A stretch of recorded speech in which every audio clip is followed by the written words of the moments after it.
Okay, I will start the Southbury Board of Selectmen regular meeting December 5th, 2024 to order at, in room 205A, to order at 7 PM, and if we can have the Pledge of Allegiance. I pledge allegiance to the flag of the United States of America and to the republic for which it stands, one nation, under God, indivisible, with liberty and justice for all. Is there any public comment? Is there any public comment? Oh, okay, I'll slow down there. Joe, Jess, I try to slip that through. Green button. Joe Ruggiero, 245 Skyview Drive. I just had a very brief comment. I wanted to express thanks to Jason Bucksbaum for all his years of service on the Board of Selectmen. He's been also a great counsel, both in the lawyerly sense as well as just a person to talk to about the issues here in town. It was very helpful with crafting and updating the ethics code a while back and other good advice. So I just wanted to wish him well on his new endeavor with the state, and you can tilt at those windmills. See ya. But I thought it was important to say thank you, so that's it. Joe, normally Thanks, we Joe. don't comment, but I think I will take an exception. I want to thank you for coming and recognizing the service. Jason, I think you want to say something? I was just going to thank you. I'll say something later during my Okay, that's fine, time, yeah. so. It's quiet here, but just thank you for recognizing the service to the community. There's no other public comments. Nobody else is here. We have announcements and correspondence. In that, I just want to once again recognize the rating that the town of Southbury has achieved. AAA rating, bond rating can actually, with an approximately in a $10 million bond, if we were to do that, could save the town $800,000 over the life of the bond. So it is important. It's a holistic approach. It's not just about our spreadsheet and our finances, but it's the total overall operation of our town, which includes cybersecurity and a number of other things, how the staff performs. So we're pretty proud of that. Congratulations that we achieved that while you were sitting with us, Jason. It has been a 10-year operation to get there. We'll move on to the consent agenda. Do I have a motion to approve? Second. Well, Jason's not climbing in there. Come on, let's get active. Any discussion on the consent agenda? I'll abstain to the resignation item on item 1. Oh, item 1, okay. Jason will for his own resignation. I'll call the vote. All in favor signify by saying aye. Aye. And one abstention on the vote for resignation of Jason Bucksbaum from the Board of Selectmen. Bids and procurements. Do I have a motion to approve? So moved. Can I have a second? Okay, any discussion? I understand before there was a question about what this is about. This is to put them onto our on-call engineering firm, mostly so that we can get an on-call for a total, so they do understand the whole, everything for the library. I just want to comment, I appreciate the patience of, thank you. I appreciate the patience of Public Works and under the circumstances of last meeting, so I'm just grateful that they could bear with us for 2 more weeks so we could, get through what this meant and how it impacts the town, so. Yeah, my only concern was there was only one bid. I'm hoping in the future we'll have at least 3 on something like this, just so we can have some comparable rates. So just for a little explanation for that, Tim, when we go to on-call engineering, we get proposals and we pick a number of engineering firms. So we have a number of other on-call engineering firms, SLR, Cardinal, there's other on-call engineers. So the problem with this was we wish we had more proposals. This firm has, also does, they do everything from structural, and none of the other firms that we have do this. And it's a pretty, and no other firms have all that together. So they're on our on-call engineer list. That gives them the ability, we know what their rates are and we can use them. Doesn't mean we don't use other engineering firms as our on-call engineers. So if it was a bid for a proposal, that's what it would be. So if that kind of, normally we would go out once every 5 years or so and ask for number of on-call engineering firms. And we don't just pick one, it's generally like 4 or 5.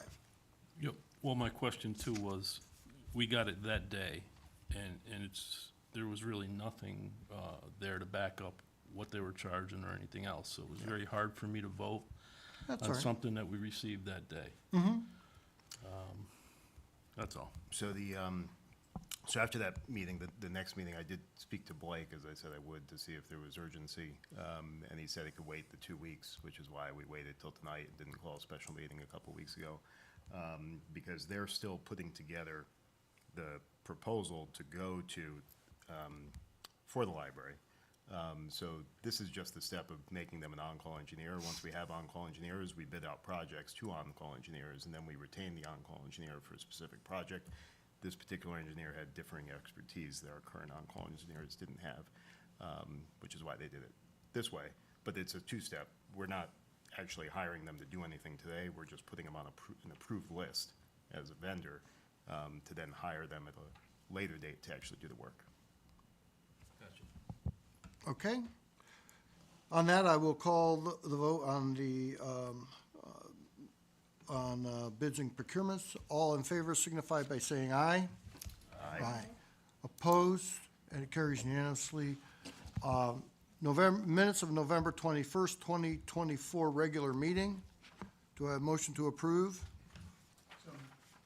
Do I have a second?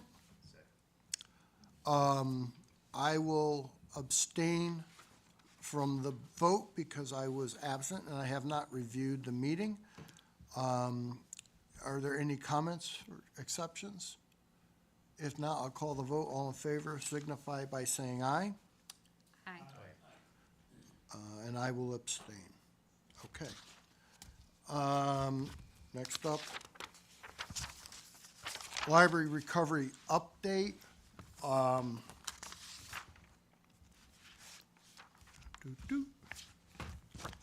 You have the memo, just so you have it. Just so you know what's happening here. They're moving at a fairly good, quick pace to get things done with the library. They're in a conference room here. We're going to let them, now that the FEMA's not here, they can also work in 205B if they have to spread out because everybody's together, especially, there's some flus and colds and stuff going around. We're looking to rebuild one of the boilers furnaces, so that we can protect the building over the winter. And then and if we were to do that, the only people that could go in the library would be the staff. The public wouldn't be able to go in. So that doesn't really get us anywhere with the public. So we do need to heat it. It's probably almost the same cost to heat versus temporary heat, because you gotta plumb the temporary heat in. That's almost as much as getting this furnace fired up. And from there, we'll get the construction, with this, we'll get the construction documents and see what we can do. And we're also looking to see if we can get a remote, the board would have to vote on it. We would bring up, once we finalize it, a lease, get approval, so that the library will be able to be in a spot where they can also have the public. And that'll be a step towards recovery and FEMA should be, what we're hearing, never know till it's done, the FEMA would pay for reimbursement for that kind of a operation, because they can't do their books and whatever. So, that's the library update. Any questions? So at the library board's last meeting, that's what they were talking about, leasing space, and there was, it sounded like that was somewhat imminent.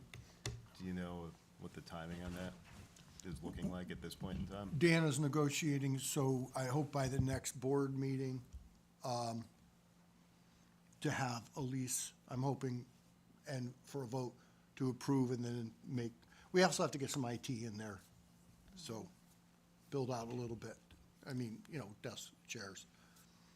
Anything else? All right. Also, new business, community house barn and Grange, flood damage. I'll read into the record. It's up there. An inspection of the barn and Grange Hall at Community Park was performed post-August 18th flood event at the request of First Selectman Jeff Manville. Public Works Director Blake Leonard conducted one inspection, and the building official Mark Cody and Fire Marshal Derek Gerton performed a second one. This report is a result of those inspections and discussion afterward. This is from the building, our building inspector. In regards to the barn, according to the assessor's card, the barn was built in 1974. This date is thought to be incorrect. The building has been unoccupied for some time. Upon entering the building and going into the basement, it was observed that the flood water had risen approximately 3.5 feet and submerged much of the electrical wiring and equipment on that level. Silt and mud was left to the depth of just under 12 inches. MEG testing of the entire system should be done to assure electrical is safe. The amount of silt leaves one to wonder how bad the stone foundation may have been compromised by allowing the water to penetrate through. Without excavation on the outside, this could not be determined.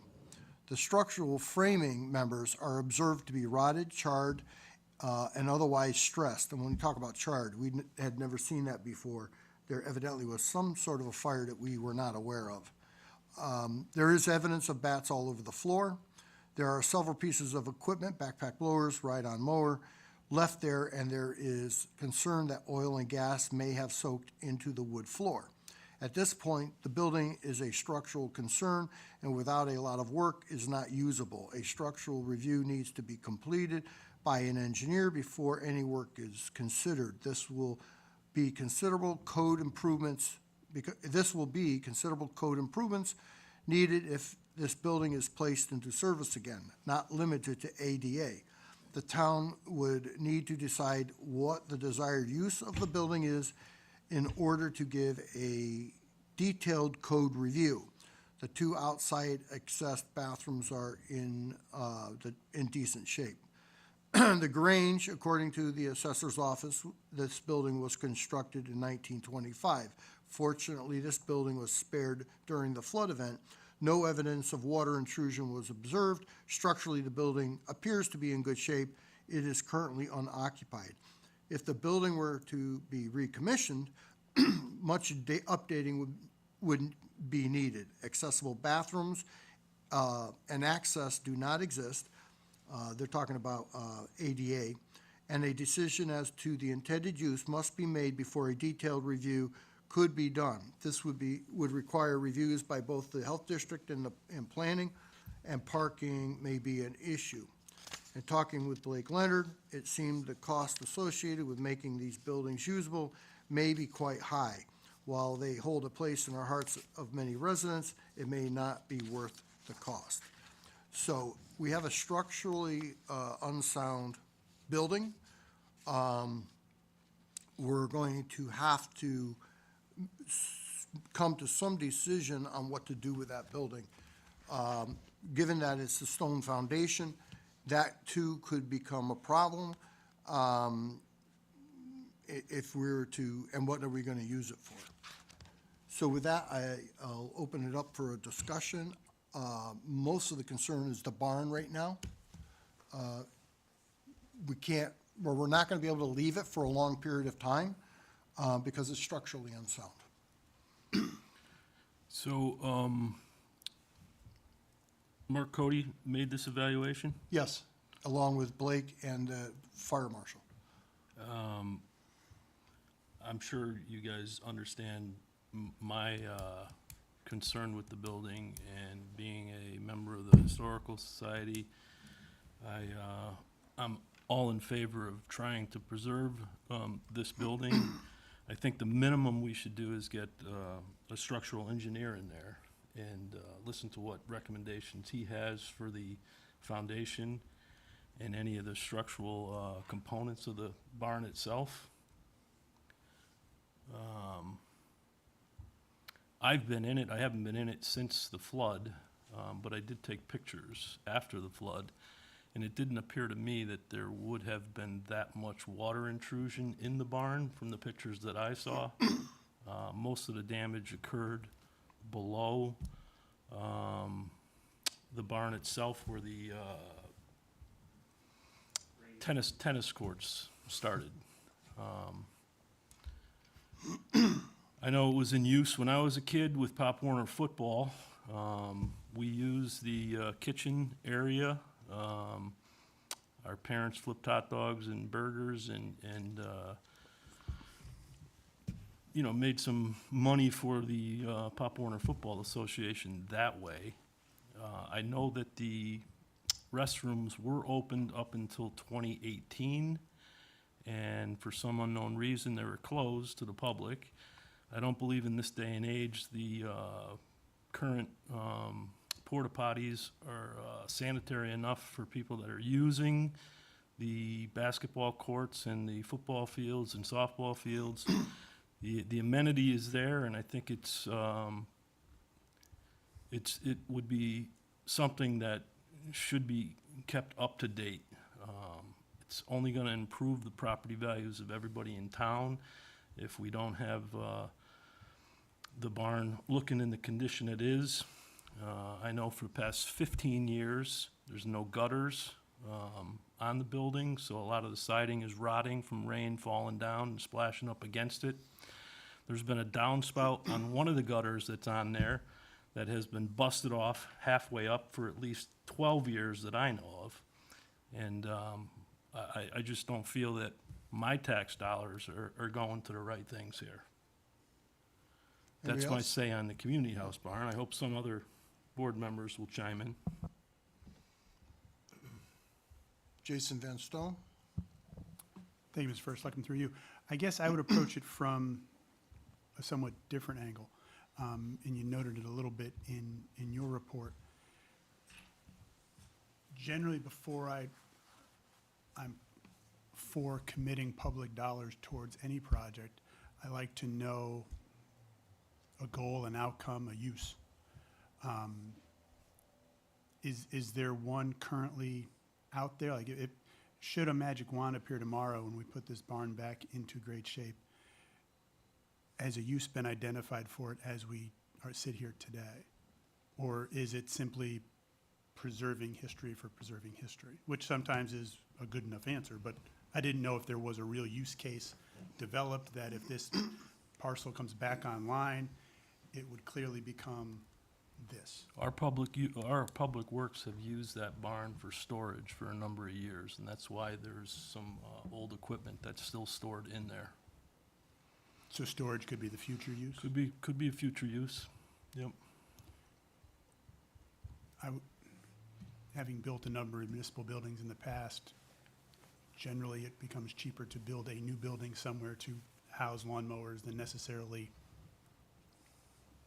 only knowing what I know from this report, it seems like, if this is to become a storage shed, there's probably, and again, I don't know all the dollars, there's probably a more fiscally prudent way to do it in this environment where we are now, where we have a number of projects coming down the pike that are kind of must-haves on our punch list.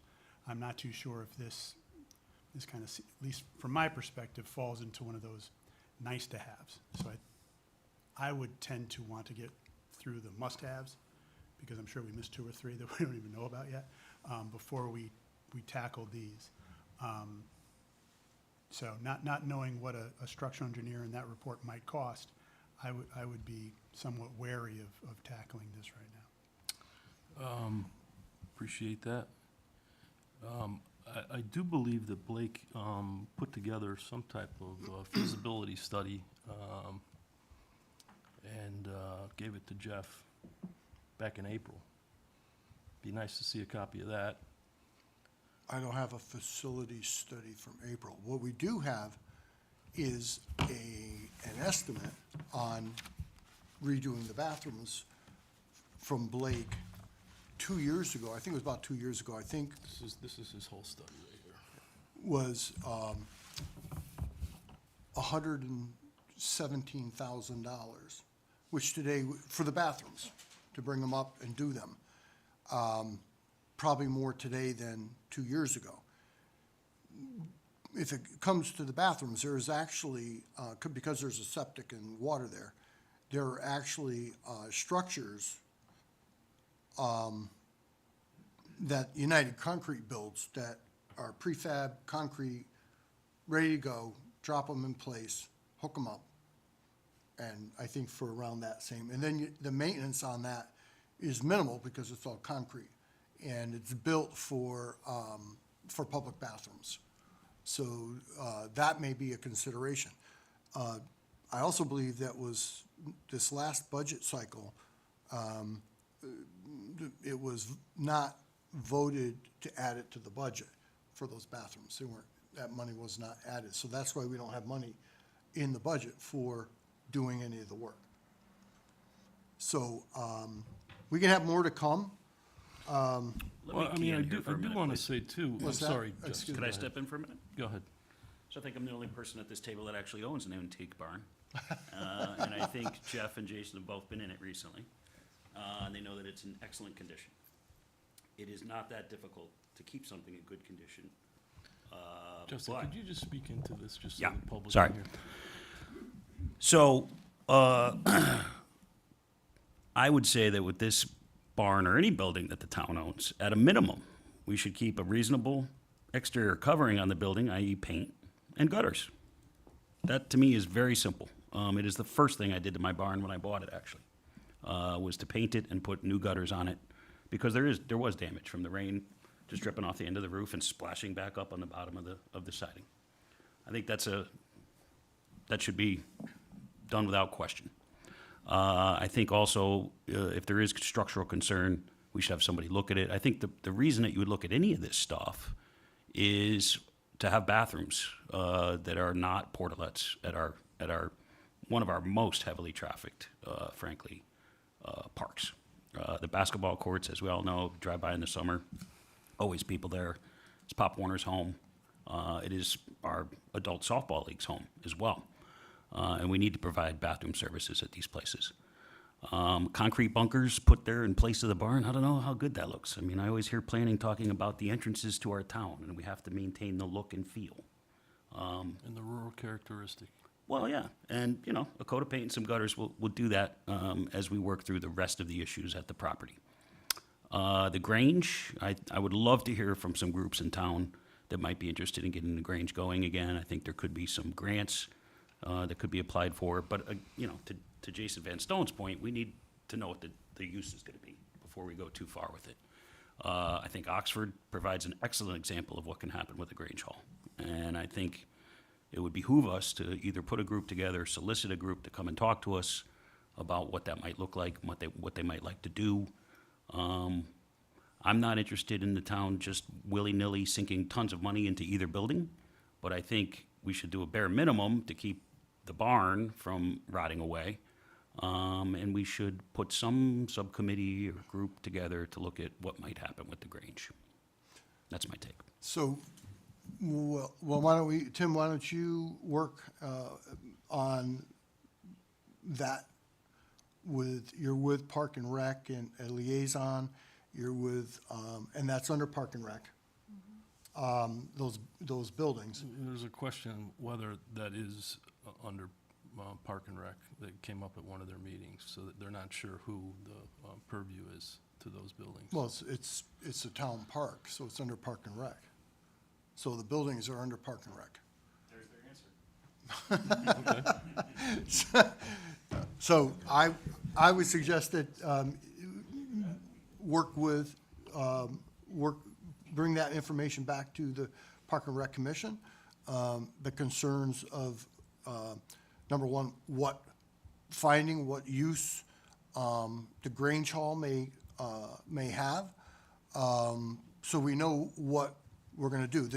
I will say this, one of the issues is the difference between Oxford Grange and this Grange is that elevation. The ADA compliance is very difficult, because you're gonna have to build a ramp. You also have to know what the use is, because the Grange Hall down in Oxford has parking all around. There's already parking. The Grange here, the parking is limited. So in order to, whatever use you're looking for, is there parking enough around there to park? And well, I think what you're gonna find is, other than storage, I don't think you're gonna be able to comply with parking. That's what is the information coming from Public Works, is with a certain amount of use, there's a formula in planning that says if you use it for this, you have to have parking of this amount. And there's a difference between storage and assembly. So we have to know, when you go to talk to Park and Rec about these buildings, we need to have some idea of what the final use is. And if the final use were to be for a theater, then we need to take a look at it very quickly and say, there's not enough parking for theater use. So the limitation is on the use. I think there's I spent a lot of time over there too. My daughter's in the AYC football and cheer program, and, I spent many hours at those fields, and I think there's value to at least exploring what our options are. And I certainly support at least understanding what the options are as far as what it could be used for and what the cost is to fix it. But I think it's just, I think we're premature on making decisions, but I'm certainly open to understanding it better. It's hard too, because in the time that I've lived in this town, I've never seen them open, and I've certainly I don't even know what it's like inside. So it's hard to kind of picture it, because they've always been closed as far as I've seen them. But I'd certainly be open to at least hearing what the options are so that we can make good decisions. Well, I think we can, certainly I would say that at some point in time, the selectmen, we don't all have to go together, because that's a quorum. I'm up for it. It'd be nice. To do a field trip, I can Yeah. gather the keys and to get the access. But in the meantime, one of the key decisions, or what to do, is gonna be, what's the use? And again, we'd have to keep in mind the parking. There was a question of this Grange reverting back to the Hickok family. Essentially, there has been sign-offs from all of the descendants, and there's frankly not many. I think there's only a couple left, and so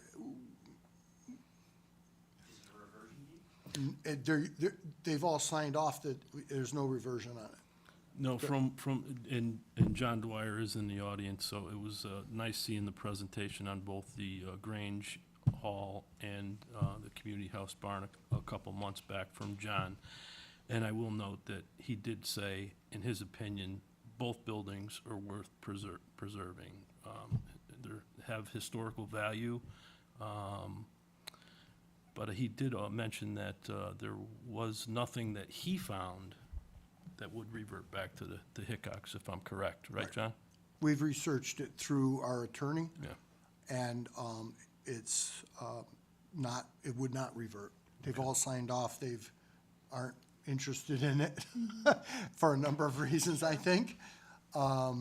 It's not that big a piece of property that it's on, so there's not a lot you could do. And then they'd have a building there. So and no, they're not, I don't even think they live around here. They're not living around here. So I think for tonight, I think we've discussed it to where, get back to Park and Rec. Find out, because it is in their wheelhouse, they're under them, what use they think could be for these buildings. So we know what kind of number it's gonna, what that use would be. Like, again, as I said again, the trouble is the parking at the Grange. You know, if you're gonna have a theater, the parking, there's not a lot of parking around there. Yep, which is good, we're having this discussion, I appreciate it, being put on the agenda.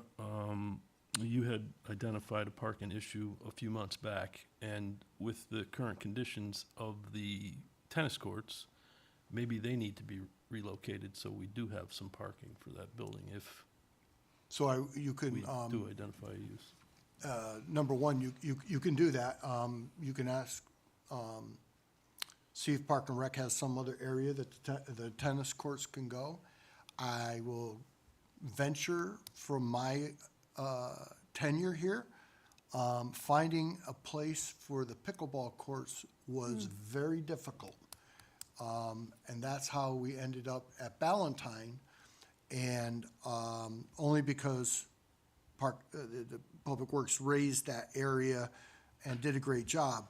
We looked at relocating them in a different area. There's a lot of problems. We don't really have space. I would like to put in more pickleball courts, but where can they go has been the issue. So relocating, I don't think it's going to be feasible to relocate the tennis courts. And relocating the tennis courts, I'd venture a wild guess here, to build them could be $250,000. Easy. So, and right now, we have FEMA that may reconstruct or fix or, but I don't think they'd get a relocation. So, if you want to talk to Park and Rec about where they think another set of courts could go, let's see what report back to the board. But I've been looking for, I struggled with the pickleball courts, with Park and Rec, driving around the parks, and there's not a lot of space left. And if you look at the pickleball courts and tennis courts, again, if you move them, where are people going to park when in the new location? We're having trouble with parking at the pickleball courts in Ballantine, in that parking lot. We have All some right, so you'll exploring to Yeah, do. no, definitely, Yeah. definitely, I'll talk to Park and Rec, and get back to us. yep, sounds good. All right. For Selectmen's report. There's another question, so I'll go over this. I would like to read a memo from Chief Chris Grillo to the board regarding the status of our transition to an independent police department. Dear members of the Board of Selectmen, I am writing to provide an update on the transition from the resident state trooper program to our own municipal police department. Due to the state's ongoing work to finalize certain technology-related details, the transition has been delayed.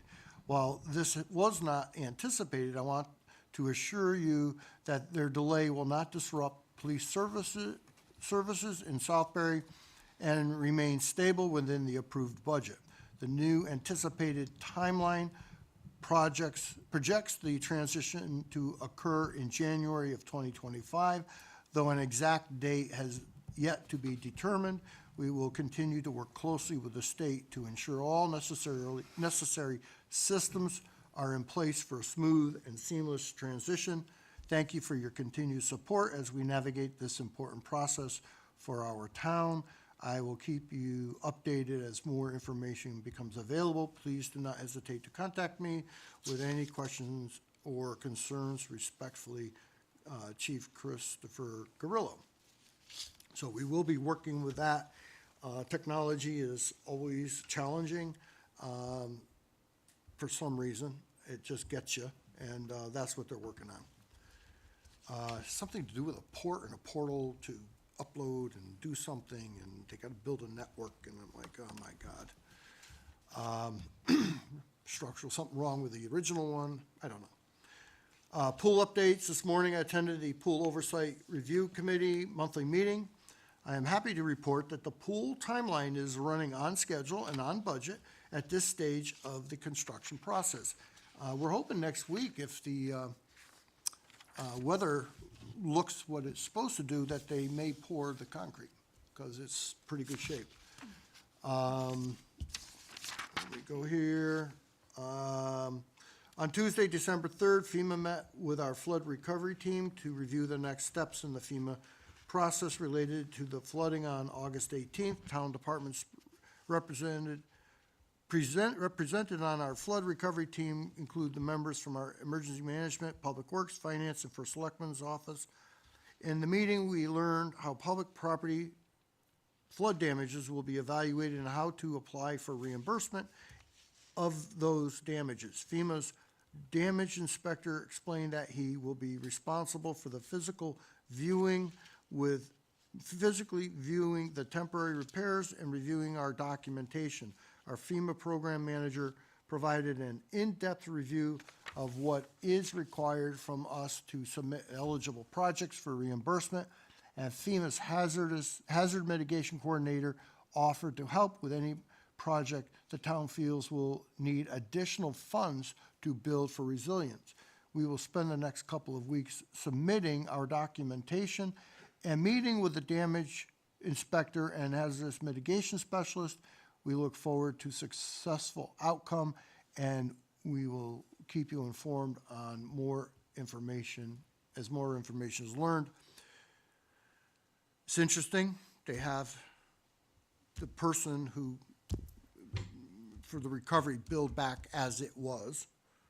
There's a completely separate person who does any mitigation or whatever.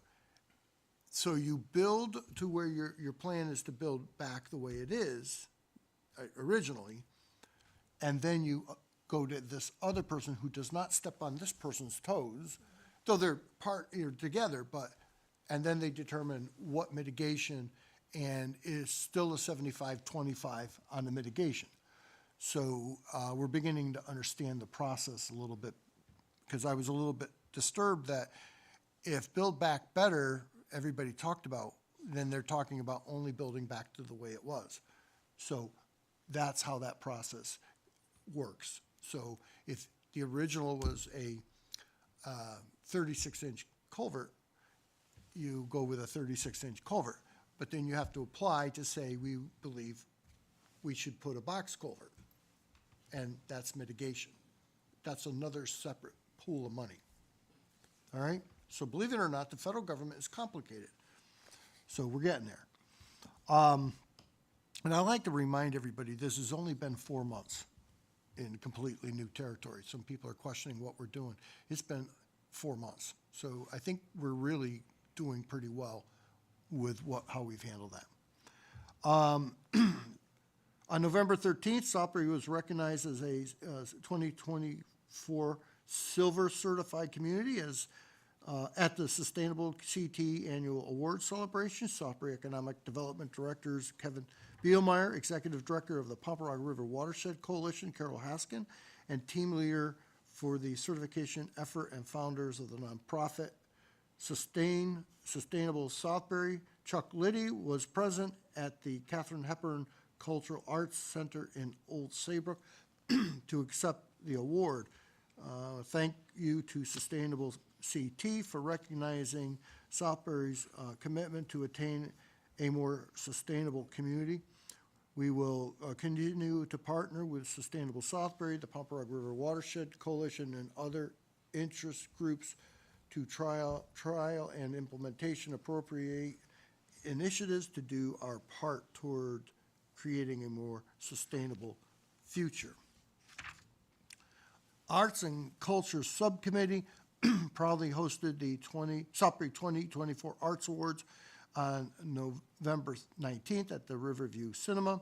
The event celebrated Salisbury's vibrant creative community and honored the achievement of local artists who have significantly contributed to the town's cultural landscape. The 2024 Artist of the Year Award was presented to Tammy Dunn, recognized her dedication to fostering creativity and community through her artistic endeavors. The David K. Merrill Lifetime Achievement in the Arts Award was awarded to Faith, I will not try to pronounce that name, Finanza, for her decades-long contribution to the library, to the literary and artistic world, both locally and beyond. And I was unfortunately away for that. But I mean, they really are hitting it out of the park. Southbury Economic Development Director Kevin Bielmeyer organized a panel. Let me go back. Where'd they go? The Arts and Culture, Economic Development Convention. Southbury Economic Development Director Kevin Bielmeyer organized a panel presentation for the Connecticut Conference of Municipalities Annual Convention at Mohegan Sun on Tuesday, December 10th. It was titled Balancing Act: How to Strike that Delicate Balance of Environmental Concerns, Desire for Open Space, and the Need for Economic Development. The discussion was moderated by Mr. Bielmeyer and featured a panel of professionals offering a mix of perspectives, including economic development, land trust and open space, environmental protection, planning, zoning, and private development. The session was held in the ballroom with over 100 people in attendance and received a positive feedback. So we were kind of recognized at the convention. And they're not upcoming events. Be the Light celebration is this Saturday. Please join me at the Southbury Holiday Celebration, Be the Light, this Saturday, December 7th, at the Southbury Firehouse and Town Hall Green at 501 Main Street South. This is our holiday event's 25th anniversary. The celebration begins at 3 p.m. with a sensory-friendly hour. At 4 p.m., the event will be open to all. I'm very proud of the improvements we have made to our holiday celebrations over the past 2 years to be more inclusive to all cultures and abilities. Hope to see you there. Hope maybe our board and some of our could make it. Festival of Wreaths, December 11th at Southbury Chamber of Commerce is hosting its annual Festival of Wreaths next Wednesday, December 11th, 2024, from 4 till 7 p.m. at the Heritage Hotel in Southbury. Enjoy music, pasta dinner, and photo with Santa, his elves, and the Grinch. As I will attend. I'm sorry. There will be opportunities to win one or more of the over 50 wreaths on display, door prizes, and more. For registration and details, please go to, and there is the link. So we are into the holiday extravaganzas. Jeff, can I just ask you a couple questions on updates to a few other things that we haven't heard about? The New Wheeler Road $800,000 grant, can you give us an update on what's going on with that and when that's going to get underway? We're working on the plan to go out to bid. It's gone through all the boards and commissions, been approved, and Okay. it's in the works. In the minutes for the Park and Rec minutes, it mentioned that the splash pad was put on hold for a year. Don't know how that occurred, and just wondering if you know any information on that.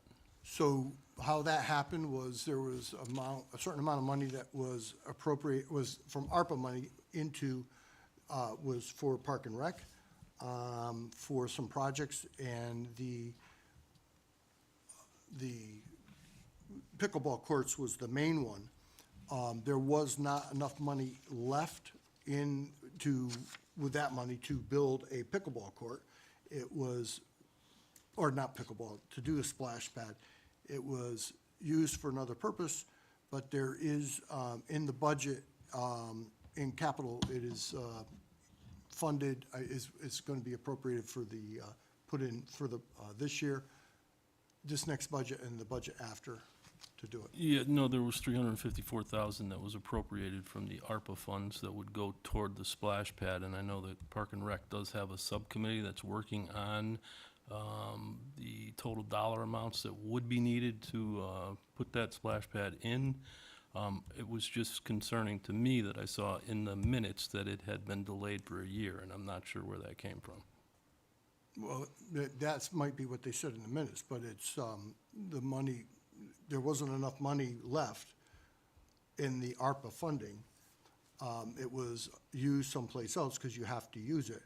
And you need to, they need to pick out where it's gonna go and a design it's gonna go, and then we'll get an idea of how much total cost is there. Yep, And like I it's in the- said. It's been put into the budget. Okay. It was in, the splash pad was originally put in for the new pool. But on the bequest of, I think, one of the former selectmen at the time, it was removed from the pool. Okay. So But- we were gonna put a splash pad in, a splash feature in the pool. That was initially, I understand that, okay. But there is 354 that's appropriated from the ARPA funds to go specifically to the splash pad. Can And I just- know they're working on that. Can I just clarify that? Sure. That's not accurate. The money that was appropriated was for the splash pad and the pickleball courts, the 354. And the pickleball courts were built, and then the money remains in ARPA. It actually hasn't been transferred yet. The ARPA task force hasn't transferred. You were actually at the meeting. Yes, So I was. You were there where this was Yep. discussed, so you Yep. know that it actually hasn't been transferred to another line item yet. And it was discussed about bridging the gap for the delta needed to finish that project, putting it into the capital budget next year. Now, it's gonna be up to this body and the Board of Finance and whatnot in the budget cycle, on what it wants to do, but that's the current status. There was never 354 for that. But when there was the relocation of the 1.4 million that was going to the affordable housing at Pierce Hollow, there was a portion of that 1.4 that got reallocated to the splash pad. Just something that maybe we can clarify for next meeting. And there was a group that came before this board that identified a safety issue on Route 6 with the bridle path crossing.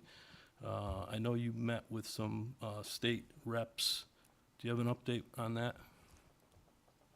Yeah, as I said before, I think it was brought up at another previous meeting. DEP is working on the bridle trail failure. Right now, there's not, a lot of the bridle trail is closed, and DEP has to deal with that, and the last thing that they're concerned with is improving that crossing. So you've had no communications with No. them about improving the crossing? They've been busy with the flood and with the bridle trail as it is, and it's, if you drive down Jeremy Swamp, you'll see all the work that was done, and they also have to somehow fund repair of that bridle trail.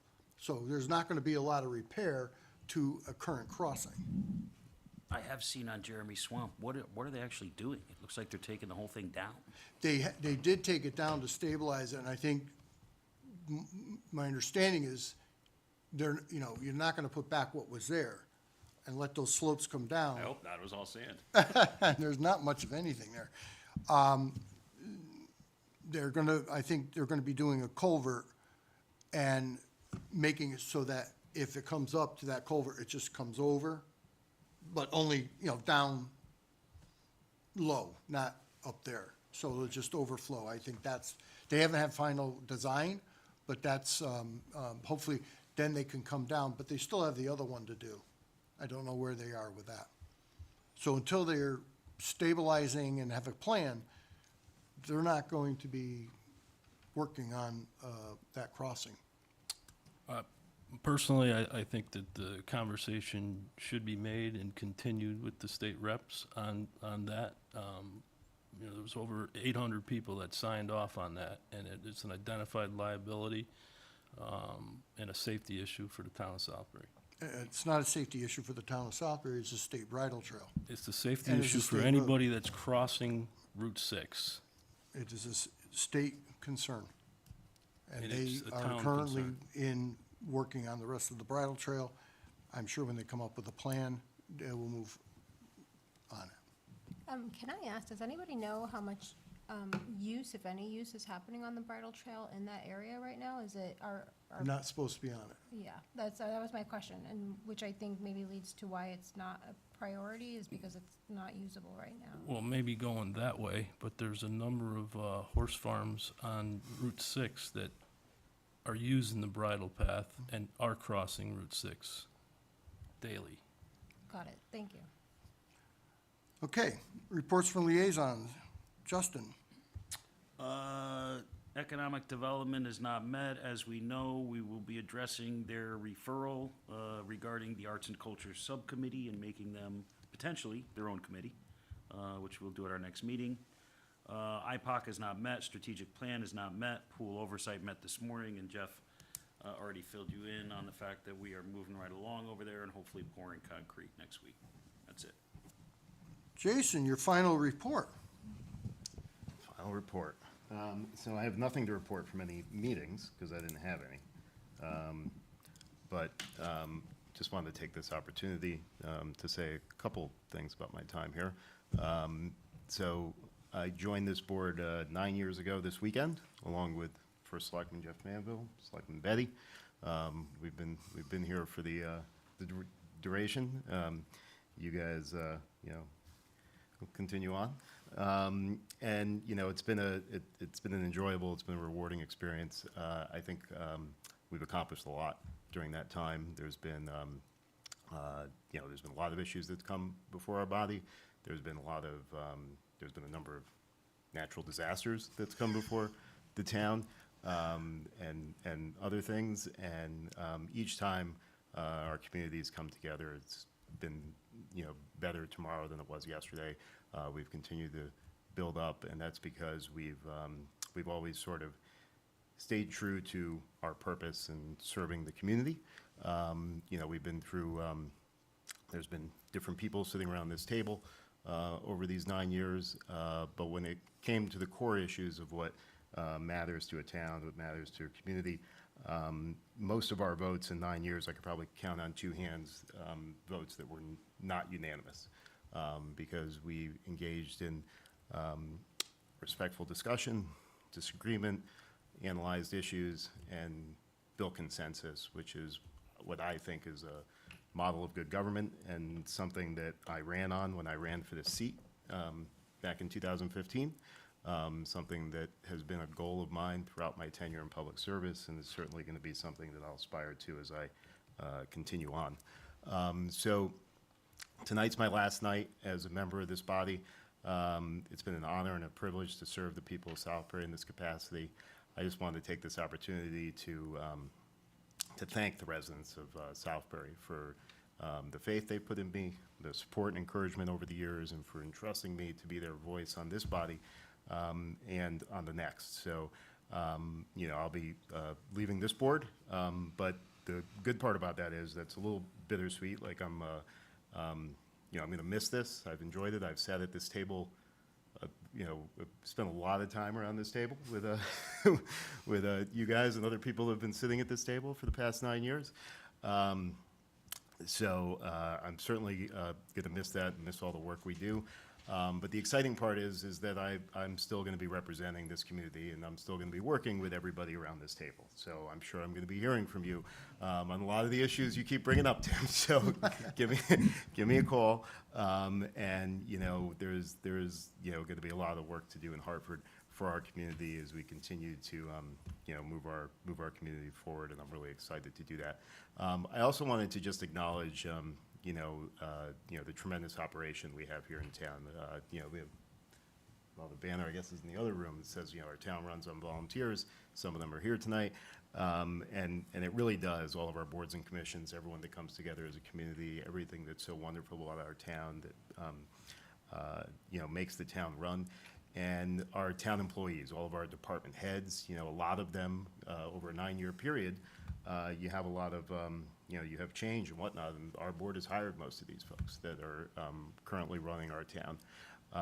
Betsy's smiling, you know, she's been, she's stuck with us at all these meetings, every other week. And we were talking earlier how we're not gonna see each other every 2 weeks, so. But Betsy does a great job as sort of the face of this and does all our minutes and whatnot. And so many people that make our operation work in town, which I just think is so wonderful, and I just wanted to acknowledge all them and thank them for their service and their work. So with that, it's really been an honor. I really enjoyed this. I'm really gonna miss this. But I you're really, not. well,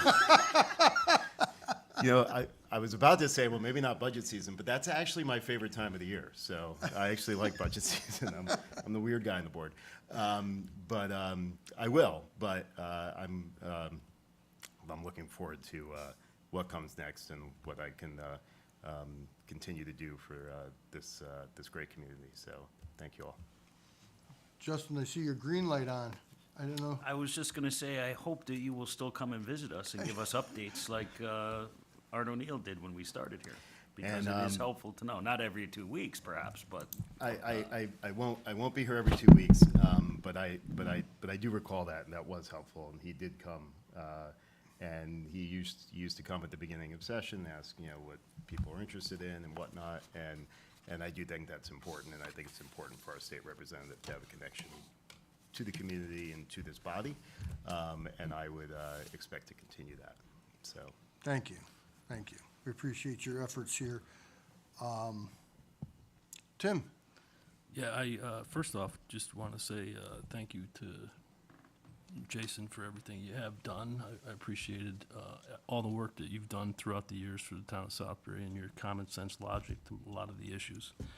The three boards that I'm liaison to, Community Relations Task Force, the Conservation Commission, and Park and Rec Commission did not meet.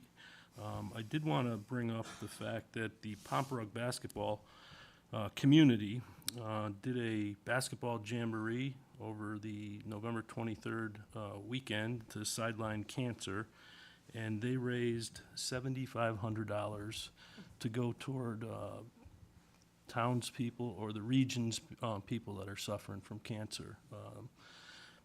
Pomperug basketball community does an outstanding job with our kids, and I just wanted to recognize them. Okay. Selectman Sullivan? So Region 15 Board of Ed did meet on November 25th, I believe. Hopping back over. Good Lord. Yes, November 25th, they had their last Board of Ed meeting. This meeting is something that they do regularly. It is their 5-year capital plan, just kind of talking about the financials.